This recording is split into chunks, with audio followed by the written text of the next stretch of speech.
on my list is the distinguished permanent representative of Pakistan, Ambassador Munir Akram. Ambassador, you have the floor, please. Thank you, Mr. Chairman. Mr. Chairman, I would like to congratulate you, Brother Mohit, and other members of the Bureau on your election. You have the Pakistan delegation's full support. Mr. Chairman, we face a pervasive development crisis. Poverty and inequality, geopolitical tensions, new protectionism, fragmenting trade networks, slowing global growth, 60 countries in debt distress, growing climate impacts, a digital divide which may become a new development divide. The Pact to the Future repeated, partially, many of the commitments the international community has made in the past. Their realization remains largely ephemeral.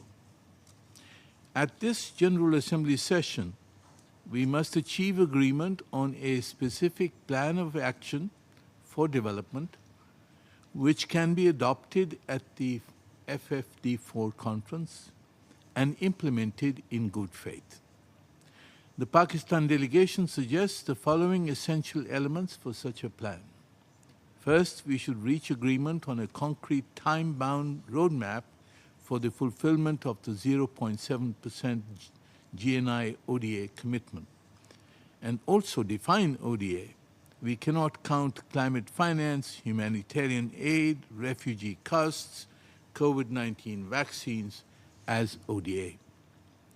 Second, we should translate the Secretary General's SDG stimulus proposal into action through an intergovernmental process at the UN.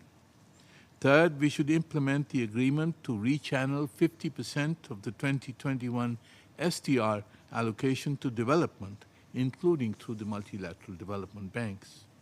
Fourth, we must enhance the quantity, quality, and accessibility of lending by MDBs, establishing concrete timeframes for implementation of the G20's capital adequacy framework and for scheduling capital increases. In particular, we must press for the largest ever IDA replenishment in December this year. Fifth, foreign direct investment, which fell by 26% last year, must be revived, including by helping developing countries to formulate viable and bankable projects.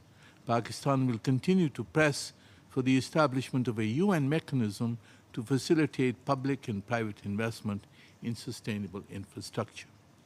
Sixth, we will work with the African group and like-minded countries to secure the finalization of the UN Framework Convention on International Tax Cooperation and priority project protocols at the earliest. A fair tax regime is essential to enable developing countries to mobilize domestic finance. Seven, we should evolve agreement on a new sovereign debt architecture. The G20's common framework is not working. 58 countries need to get out of the debt trap, which my Prime Minister has called a death trap. Debt relief and restructuring should be fair, fast, and comprehensive. 8, borrowing costs for developing countries must be brought down significantly.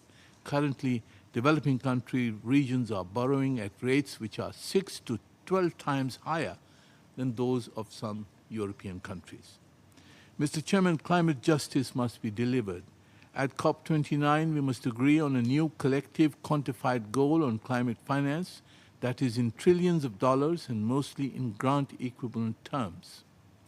And we must scale up adaptation finance beyond just doubling and ensure adequate capitalization of the loss and damage fund.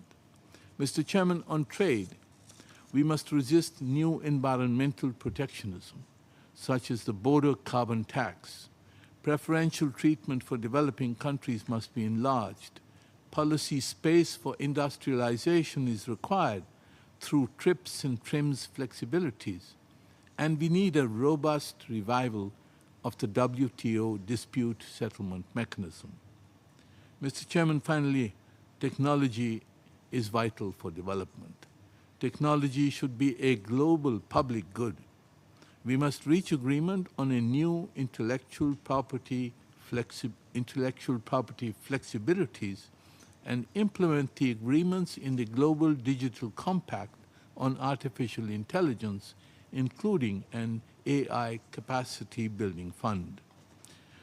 Mr. Chairman, we will pursue these objectives together with other developing countries in this committee, in the preparatory process for FFD4, and in other relevant forums. I thank you. I thank the distinguished Parliament representative of Pakistan for his statement. And